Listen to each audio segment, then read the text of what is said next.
Hubris is the belief that you're right and you have the ability to impose your will on other people. Okay.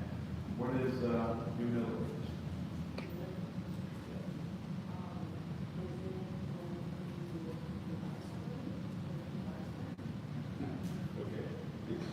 It's knowing that you're supposed to understand before you act. So the two things. Hubris, you know you're right for whatever reason, and so therefore you can make it happen.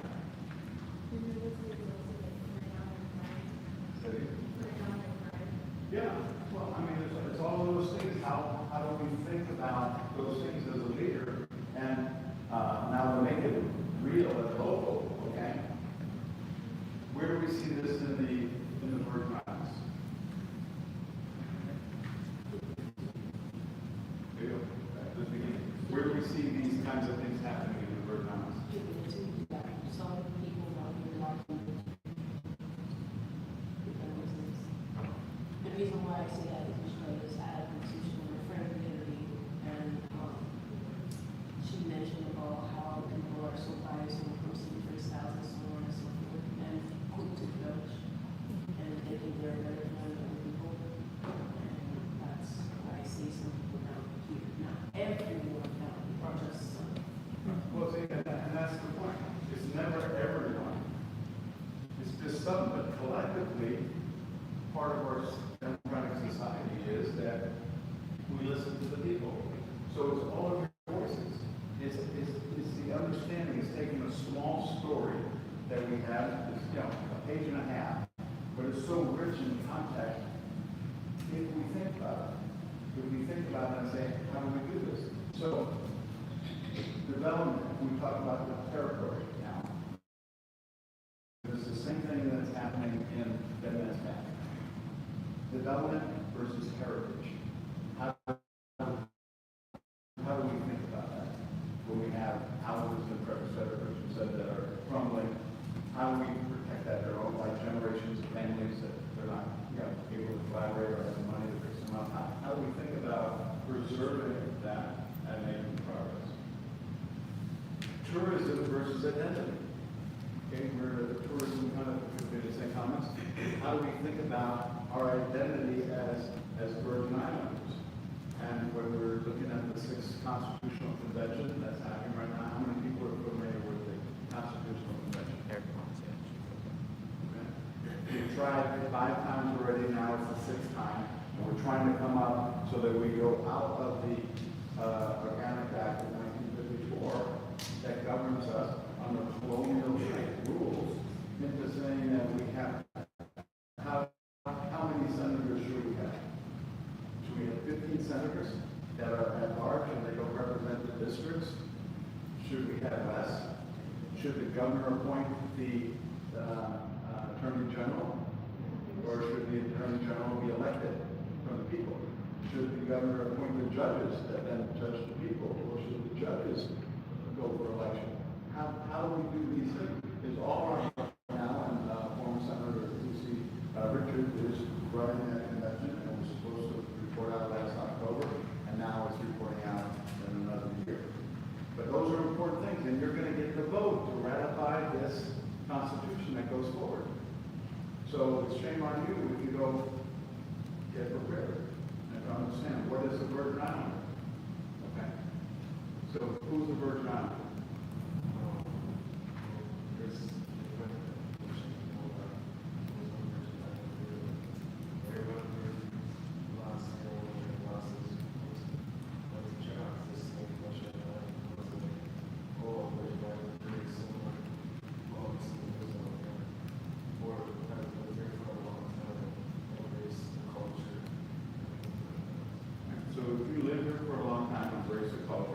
If you move to New York or Florida or Hawaii, how long do you have to live there before you can say you're in New York? You just move there, register your car, get a driver's license, and now you're in New York. Right? So how many people think if you move to the Virgin Islands and you get a driver's license, you buy a house, and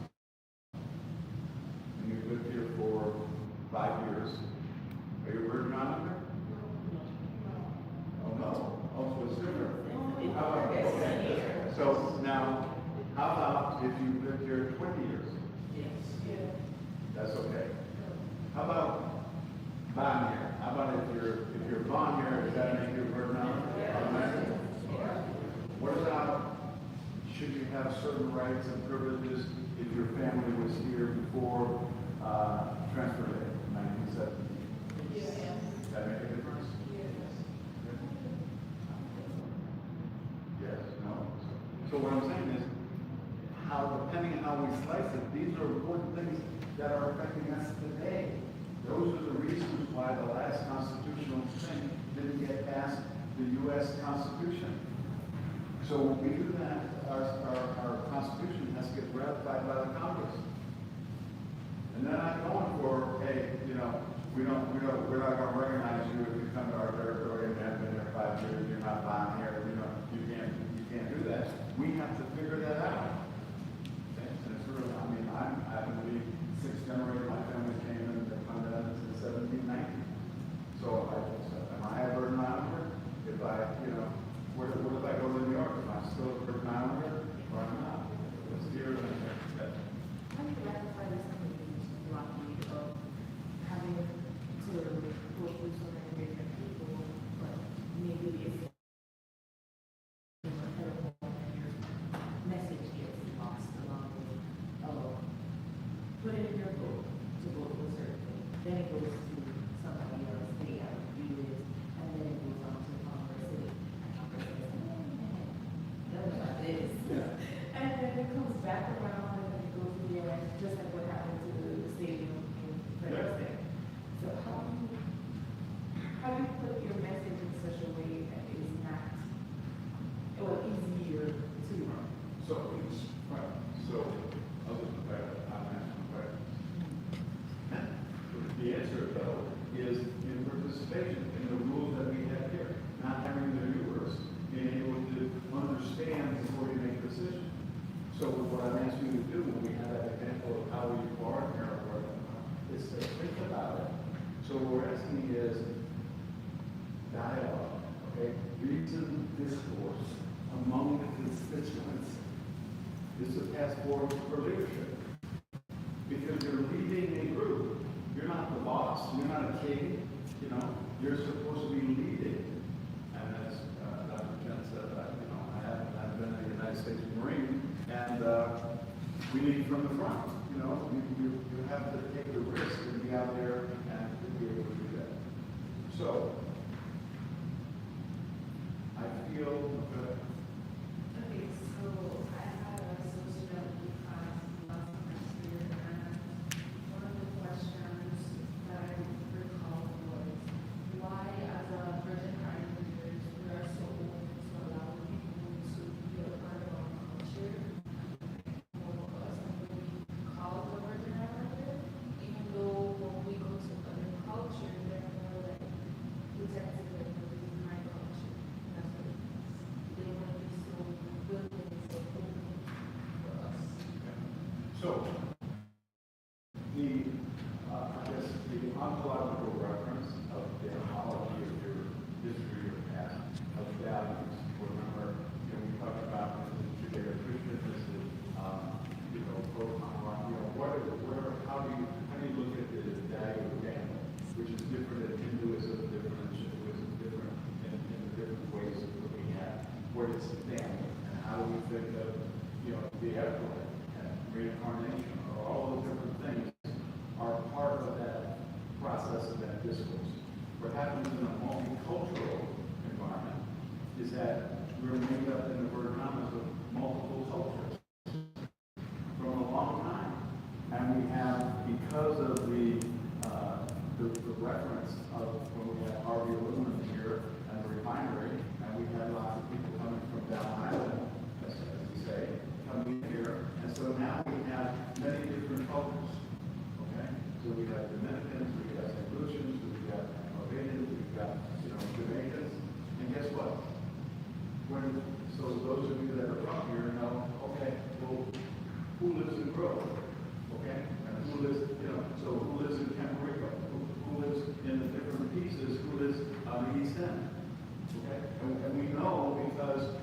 tribal in that same standpoint.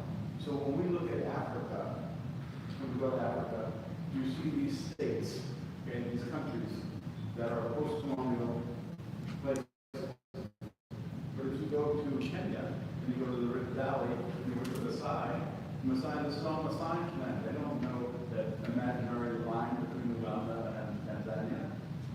That's Maasai, and they own all the cows. So they don't do that.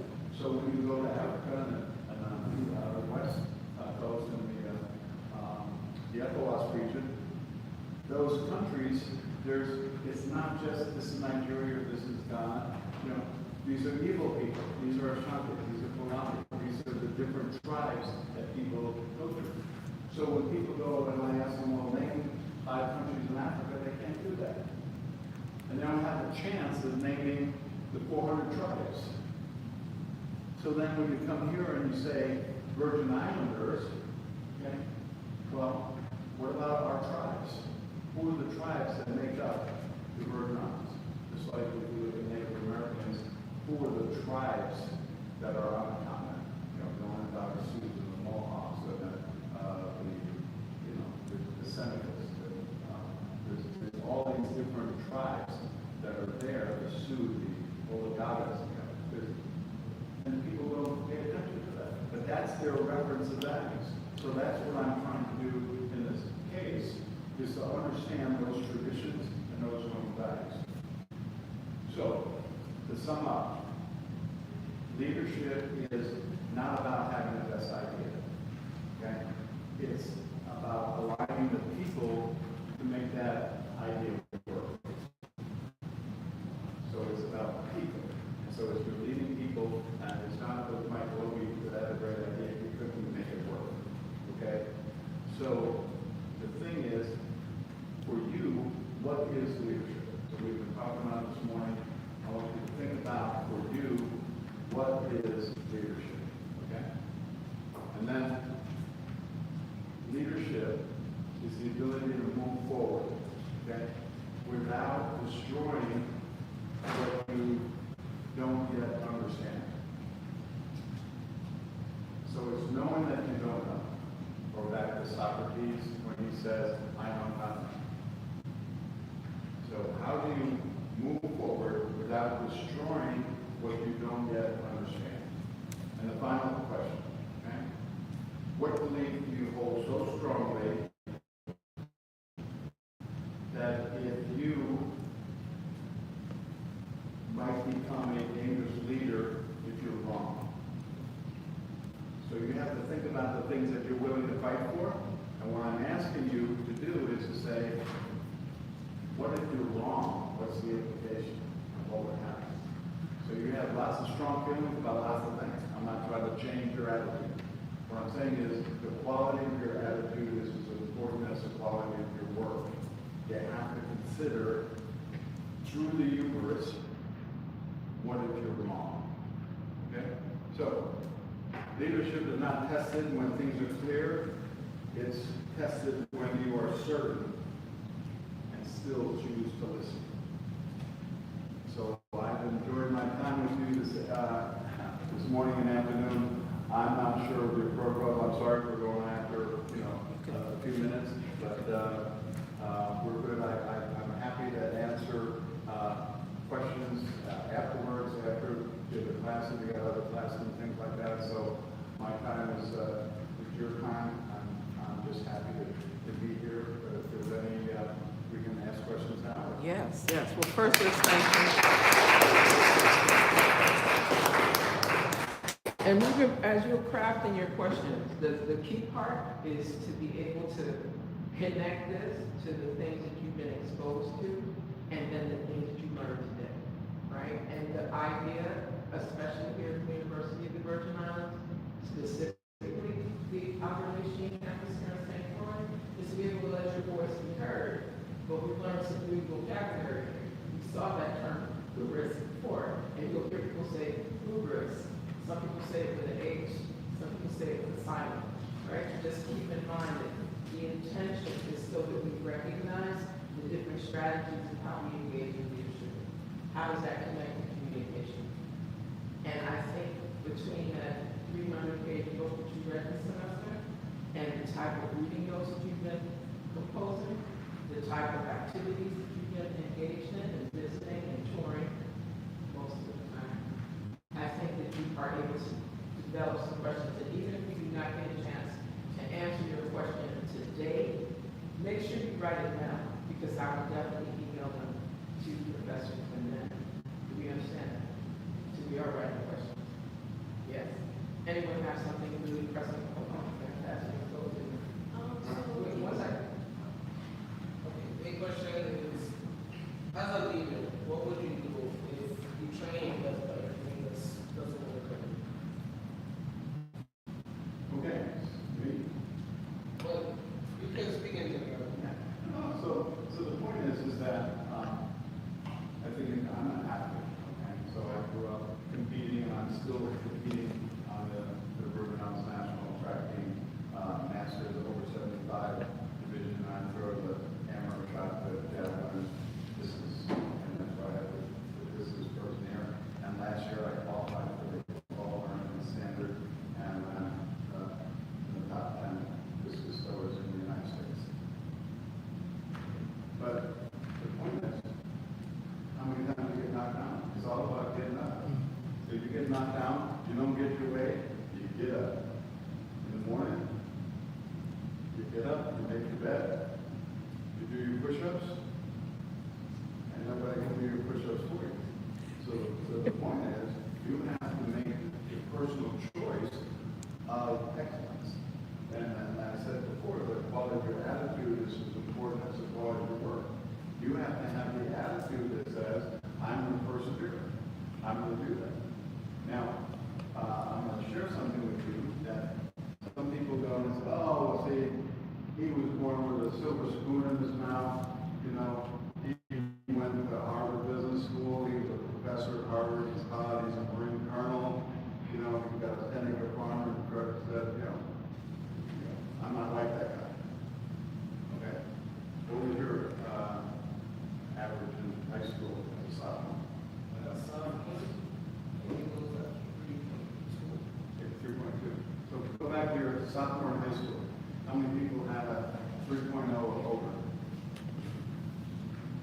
How many people had under 2.0?